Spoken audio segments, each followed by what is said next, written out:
வணக்கம். நான் டாக்டர் ராமநாதன் அர்ச்சனா. இன்றைக்கு 2026 ஆண்டு மார்ச் மாதம் 15ஆம் தேதி திங்கட்கிழமை. நாளையிலிருந்து பாராளுமன்றம், நாளைக்கு செவ்வாய்க்கிழமையில இருந்து வெள்ளிக்கிழமை வரைக்கும் பாராளுமன்றம் அமர்வுகள் நடக்க இருக்கிறது. இந்த முறை பாராளுமன்ற அமர்வுகள் சற்று சூடு பிடித்ததா இருக்குமென்ற ஒரு நம்பிக்கை இருக்கிறது. உங்களுக்கு தெரியும், நான் இந்த வீடியோ தொடர்பாக போட போறேன். இது எங்களுடைய கியூஆர் கோட் தொடர்பானது. ஸோ இந்த வீடியோ போறதுக்குரிய காரணம் என்னென்றால், இந்த கியூஆர் கோட் தொடர்பாக பிரச்சனைகள் வந்திருக்கிறது. நீங்க நினைப்பீங்கள் கியூஆர் கோட் எப்படி எடுக்கிறது, கியூஆர் கோட்ல எப்படி பதிகிறது, அது சம்பந்தமா வீடியோ போட போறேன். இல்லை, அது சம்பந்தமான எந்த வீடியோவும் இல்லை. இது இந்த கியூஆர் கோட் தொடர்பானதுதான். ஆனால் தொடர்ந்து கேளுங்க, என்ன விடயம்னு உங்களுக்கு தெரியும். உங்களுக்கு நல்லாவே தெரியும், 2022ஆம் ஆண்டு, 23ஆம் ஆண்டு, 22 தான் அது, 2022 இந்த இலங்கை என்ன சொல்றது, வங்குரோத்து நிலையை அடைந்த நேரங்கள்ல நாங்கள் பட்ட கஷ்டங்கள் உங்களுக்கு நல்லாவே தெரியும். அவை புதுசா ஒன்றே நான் உங்களுக்கு சொல்ல தேவையில்லைன்னு நினைக்கிறேன். ஸோ இது பழைய கதை இல்லை, மறுபடியும் அந்த பழைய கதை புது கதையாக திரும்ப போகிற எண்ணிக்கைகளை தான் சரியான கவலையாக கிடக்கு. ஸோ இந்த வீடியோ எது தொடர்பான என்று சொன்னால், எங்களுடைய இந்த தற்போதைய நிலைமையில நாடு எதிர்நோக்கி இருக்கிற கேஸ் இல்லாத, அதே நேரத்துல பெட்ரோல் இல்லாத நிலைமை. இன்றைக்கு காலமே நான் விடிய எழும்பி பார்த்த போதுதான் அதுல கிடந்தது, இன்றைக்கு காலம் 6 மணில இருந்து கியூஆர் கோட் நடைமுறைக்கு வரும் என்று. ஆனால் இன்னும் ஒரு பெட்ரோல் செட்லையும் கியூஆர் கோட், நான் வீடியோ போடுகின்ற போது 11 மணி, கியூஆர் கோட் சிஸ்டத்துல இன்னும் ஒரு பெட்ரோல் செட்லையும் பெட்ரோல் அடிப்படையில் என்று நான் நினைக்கிறேன். இப்போதைக்கும் நான் இருக்கின்ற இடங்கள்ல பாராளுமன்றத்தை சுத்தி, இந்த நான் நினைக்கிறது குவார்டர்ஸ்ல, ஸோ பாராளுமன்றத்தை சுத்தி இருக்கிற பகுதிகளில் மிகப்பெரிய லைன்ல நிக்கிறாங்க. ஃபுல் டேங்க் அடிக்கிறாங்க. இப்ப கியூஆர் கோட் சிஸ்டம் இல்லாதபடியா ஃபுல் டேங்க் அடிச்சு தானே ஆகணும். ஸோ ஃபுல் டேங்க்ல அடி விழுது, நெவில் அடி விழுது. ஃபுல் டேங்க்ல நிரப்பிக்கொண்டே இருக்கிறார்கள். நினைக்கிறேன் யாழ்ப்பாணம், இதே நேரத்தில் இந்த வீடியோ பார்க்கறதுனால யாழ்ப்பாணம், கிளிநொச்சி, முல்லைத்தீவு, வவுனியா, வடக்கு மாநிலத்தில் சொல்ல தேவையில்லை நினைக்கிறேன். இப்போதைக்கு சில நேரங்கள்ல சில இடங்கள்ல பூட்டியும் இருக்கலாம், கேஸ் ஸ்டேஷன்ஸ்ல பூட்டியும் இருக்கலாம், அல்லது பெட்ரோல் ஸ்டேஷன்ஸ் பூட்டியும் இருக்கலாம்னு உங்களுக்கு தெரியும். ஸோ நாளைக்குல இருந்து புதிதாக ரெஜிஸ்டர் பண்ற ஆட்களுக்குரிய அந்த லிங்க் ஓப்பன் ஆகும். இப்ப அந்த பெட்ரோல் கியூஆர் கோட் லிங்க் அடிச்சிங்கன்னா வெறும் அதுல ஓல்டு பழசுகளை ரிட்ரீவ் பண்றதுக்குரிய டைம் தான் கொடுத்துருக்காங்க. என்றால் இப்ப கனவேறிட்ட அந்த கியூஆர் கோட் இல்லை. இப்ப என்னட்ட கூட என்னுடைய பழைய காரண்ட CAT 8798 விசலனுடைய கியூஆர் கோட் இல்லை. ஸோ இப்ப புதுசா நான் அந்த கியூஆர் கோட்டை ரெஜிஸ்டர் பண்ண இயலாது. பழைய நம்பருக்கு நான் அதை ரிட்ரீவ் பண்ணி வச்சிருக்கேன். ஸோ அந்த வெசலுக்குரிய கியூஆர் கோட்டும் என்னோட இப்ப இருக்குது. ஆகவே நான் பார்த்தேன், சரி எந்த புது வெஹிக்கிள் இப்ப ஒன்று எடுத்தது தானே BYD, ஆகவே BYDக்கு ரெஜிஸ்டர் பண்ண கொண்டு போய் பார்த்தா BYDக்கு புது காருக்கு ரெஜிஸ்டர் பண்றதுக்குரிய லிங்க் இன்வெலிடாக இருக்கிறது. மற்ற பழையதுக்குரியது வெலிடாக இருக்கிறது. ஸோ நீங்க கடகடன்னு உங்களோட பழைய ஃபோன் நம்பர் தெரிஞ்சுட்டா அடிச்சு பழைய ஃபோன் நம்பருக்கெல்லாம் லாகின் பண்ணி டீட்டெயில சரியா போட்டு பழைய கியூஆர் கோட்டுகளை டவுன்லோட் பண்ணிக்கலாம். நாளைக்கு காலமையில இருந்து பெரும்பாலும் கியூஆர் கோட்ல அடிக்கக்கூடிய சாத்தியக்கூறுகள் நாளைக்கு காலமையில இருந்து தான் இருக்குது. சரி, அதை சொல்றதுக்கு அடிக்க நீங்க டாக்டர் கேட்பீங்க. இல்ல, அது இல்லை. நான் சொல்ல வார விடயம், இந்த கியூஆர் கோட் தொடர்பாக ஒரு சின்ன சிக்கல்கள் வந்திருக்கேன். என்றால் கியூஆர் கோட்ல கொடுக்க போற பெட்ரோல் காணுமா, அல்லது தொடர்ந்து நாடு எந்த நிலைமைக்கு போக போறோம் என்பது விட தொடர்பாக தான் நாங்கள் கதைக்க போறோம். எனக்கு தெரிய காருக்கு 15 லிட்டர், ஆட்டோவுக்கும் 15 லிட்டர், 3 வீலருக்கும் 15 லிட்டர், காருக்கு 15 லிட்டர், வேனுகளுக்கு 40 லிட்டர் ஏதோ போட்டிருக்கிறார்கள், லொரிக்கு 40 லிட்டர் ஏதோ போட்டிருக்கிறார்கள். ஸோ இந்த 15 லிட்டர் பெட்ரோல் ஒரு கிழமைக்கு, ஸோ ஒரு மாதத்துல 60 லிட்டர் ஒரு வாகனத்துக்கு ஒரு ஆள் அடிக்கலாம். ஒரு மாதத்துல அது காணுமா? மோட்டர் பைக்கு 10 லிட்டரோ ஏதோ ஒன்று போட்டிருக்கான்னு நினைக்கிறேன். ஸோ அந்த 10 லிட்டர் பெட்ரோல்ல காணுமான்னு கேட்டால் என்ன பொறுத்த வரைக்கும் சிக்கனமாக பாவிச்சா அது தாராளமாக காணும். ஆனா சிக்கனமா என்னோட பாவிக்கிறது, நான் இங்க இருந்து யாழ்ப்பாணம் போறதா இருந்தா ஒவ்வொரு கிழமையும் நான் யாழ்ப்பாணம் 2 தடவாவது போய் வேண்டி வரும். சரி, ஒரு தடவையை சிக்கனமாக்கி கொண்டு ஒரு தடவையில போய் நின்றுட்டு போய் நின்றுட்டு வாரணுன்னு வைப்பேன். ஸோ இன்றைக்கு நான் இங்க இருந்து போறதாக இருந்தால், யாழ்ப்பாணம் போறதா இருந்தால், என்னுடைய ஃபுல் டேங்க் பெட்ரோல் 40 லிட்டர் BYDக்கு ஃபுல் டேங்க் 2 தரம் அடிக்க வேண்டி வரும். சரிதானே, 2 தரம் அடிக்க வேண்டி வரும். ஸோ 80 லிட்டர் வேணும் ஒரு கிழமைக்கு. ஆனா ஒரு கிழமைக்கு என்னோட இருக்கிறது 15 லிட்டர். ஸோ இதோட 21 வழக்கு இங்க இன்னும் எல்லா இடம் போறது. ஸோ பஸ்ல தான் போக வேண்டிய நிலைமை வரும். ஸோ இது எனக்கு சாதாரண ஒரு பாராளுமன்ற உறுப்பினருக்கு ஓகே, சரி நாங்க ஏதோ மேனேஜ் பண்ணி விடுவோம்னு வைப்போமே. நான் கேட்கிறேன்டா, ப்ரொஃபஷனலா இருக்கிறார்கள், வைத்தியர்கள், வைத்தியர்களுக்கு டெய்லி போயிட்டு வர்றதுக்கு, லோயர்ஸுக்கு டெய்லி போயிட்டு வர்றதுக்கு, கோர்ட்ஸுக்கு போயிட்டு வர்றதுக்கு, ஜட்ஜ்மேன் எல்லாருக்குமே இது காணுமா என்று கேட்டால் இது ஒரு மிகப்பெரிய கேள்விக்குறி. இந்த பெட்ரோல் காணாது. சரி, இந்த ரேஞ்சிலேயாவது கொடுக்கறதுக்கு இலங்கையிட்ட பெட்ரோல் இருக்கான்னு கேட்டா அதுவும் இல்லை. அதுதான் இப்ப இருக்கிற உண்மையான விடயம்.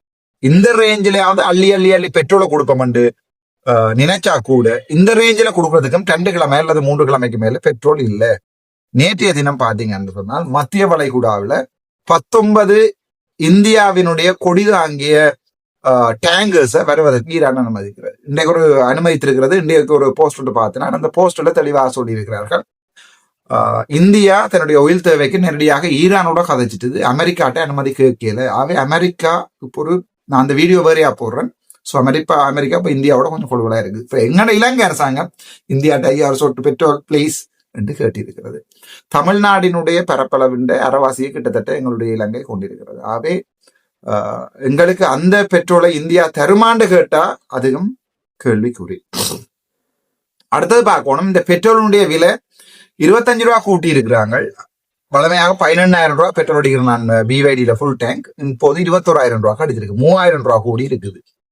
ஸோ 3,000 ரூபா கூடி இருக்கின்ற நிலைமையில 21,000 ரூபாய்க்கு பெட்ரோல் அடிக்கணும். ஸோ 2 தினம் ஒருக்கா போயிட்டு வரேன்றால் 2 தினம் அடிக்கணும். ஆகவே கிட்டத்தட்ட 40,000 ரூபா ஒரு தடவைக்கு போயிட்டு வர்றதுக்கு இந்த பிவைடி என்றபடியா முடிகிறது. மற்றபடி என்றால் 70,000 ரூபா முடிகிறது வெசலுக்கு. இது கிட்டத்தட்ட 30 கிட்ட வேலையும் பெட்ரோல், அது 14-13 தான் வேலையும். ஆகவே அப்ப அந்த நேரமே எனக்கு 2.5 லட்சம் 3 லட்சம் பெட்ரோலுக்கு முடியும் போது குறைஞ்சதுக்கு 2 லட்சமாவது முடியும் என்ற நம்பிக்கை இருக்குது.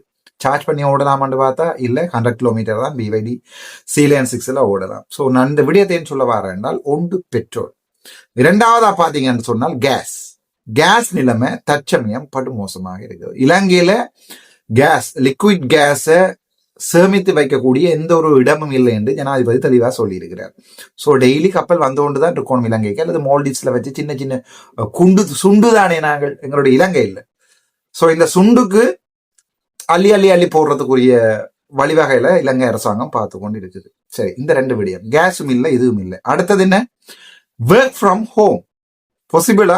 S possible. அடுத்த கிழமையில இருந்து பெரும்பாலும் கவர்மெண்ட் அரசாங்க உத்தியோகத்தர்கள் இவையில பெரும்பாலானாக்கள் 2/3 1/3 மட்டும்தான் ஒர்க்குக்கு வர, மிச்ச பேர் வீட்டை இருந்து வேலை செய்ய போயிடும்.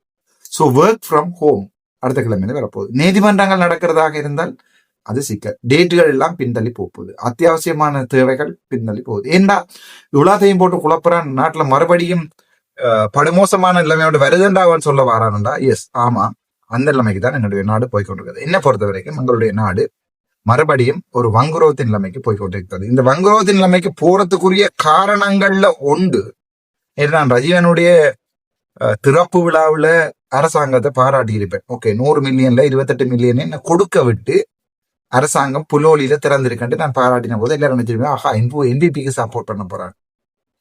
அப்படி என்பிபிக்கு சப்போர்ட் பண்ணுவது, சஜித் பிரேமதாசவுக்கு சப்போர்ட் பண்ணுவது, அல்லது ரணிலுக்கு அந்த வேலையெல்லாம் ஒரு சுயேட்சை பாராளுமன்ற உறுப்பினரால என்னென்ன செய்யறது, ஒரு செய்யற விடயங்கள் நல்ல அங்க போவேன். உங்களுக்கு தெரியும், இந்த டிசிசி கூட்டங்கள்ல கலந்து கொள்ற ஒரே ஒரு பாராளுமன்ற உறுப்பினர், அரசாங்க கட்சி இல்லாம கலந்து கொள்ளுகின்ற ஒரே ஒரு பாராளுமன்ற உறுப்பினர் நான் மட்டும்தான். உங்களுக்கு அது நல்லாவே தெரியும். ஆனா அதற்காக அரசாங்கம் செய்கின்ற மிகப்பெரிய ஊழல்களையும் வாய மூடிக்கொண்டு இருக்கிறாது. அதாலதான் அரசாங்க கட்சியில நான் சேரவும் இல்லை. அரசாங்கத்துல செஞ்சிருந்தால் என்ன ஊழல் என்றாலும் மூடிக்கொண்டு இருந்திருக்கோம். இப்ப இங்க பிரச்சனை என்னென்றால் இந்த நிலக்கரி ஊழல்.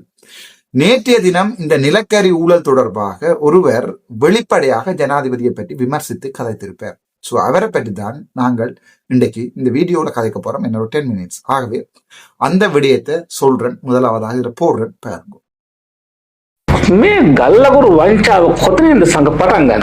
ගල්ලකුරු වංචාව පටන් ගන්නේ 2024 සැප්තැම්බර් 26 වෙනිදා. ඒ කියන්නේ ජනාධිපතිවරයා දවස් 5යි. මේ වෙලාවේ එහෙනම් ඕගොල්ලෝ මේ කොඩි අතර ගන්නවද මේකට උදව් කරනවද කියලා අහුවාම මට ලැබිච්ච උත්තරය දෙමළ ඡන්ද ලක්ෂ 20ක් තියෙනවා. ඒ ඡන්ද ලක්ෂ 20 බැලන්ස් කරගන්න ඉන්දියාවත් එක්ක ඩිස්කෂන් එකක ඉන්නවයි කියන එක. මේක පැහැදිලි අභියෝගයක් ජනාධිපතිවරයාටත් බලශක්ති අමාත්‍යවරයාටත් ඔය වොෂින්ටන් බලකායේ ඉන්න ඕනම ඕනෑම පුද්ගලයෙකුට මේක පැහැදිලි අභියෝගයක් ජනාධිපතිවරයාටත් බලශක්ති අමාත්‍යවරයාටත් ඔය වොෂින්ටන් බලකායේ ඉන්න ඕනෑම පුද්ගලයෙකුට මේ තියෙන සියලුම ලිපිගොනු ඇත්තටම කුමාර ජයකොඩි ලිපිගොනු මේ බරපතල පැමිණිලි ගානක් දාලා තියෙනවානේ මේ කුමාර වේගුට කියන පුද්ගලයාට විරුද්ධව. ඔව් මේක ඉතින් මේ මනුස්සයා තාම එළියේ ඉන්නේ කොහමද? මේ ගිය අවුරුද්ද පෙරවාරි. අර වතුර පැන්න එක. වතුර පැන්න උනේ කොහොමද කියලා මට පෙන්වන්න පුළුවන්. මෙතන ලිඛිතවිලි තියෙනවා. සම්පූර්ණ පැමිණිලි වල වටිනාකම කොච්චරද? කෝටි 50000ක විතර වගේ පැමිණිලි තියෙනවා. කෝටි 50000. ඊට අල්ලස් කොමිසම වල දාන්න කියන්නේ. ඔළුව අත ගහගත්තා. හරි මේ ටෙන්ඩරේ රිජෙක්ට් වැලියු කියන වචනේ ඩිලීට් කරලා මිනිමම් වැලියු කියලා දාලා තියෙනවා. කුමාර ජයකොඩි හැමතුමනි ඔයා වැඩක් නෑ කතා කරලා. මේ කතා ඇත්ත නම් ඇතමයි මේ ඔයා හිල්ලාසෙන් එපා සියදිනසාර.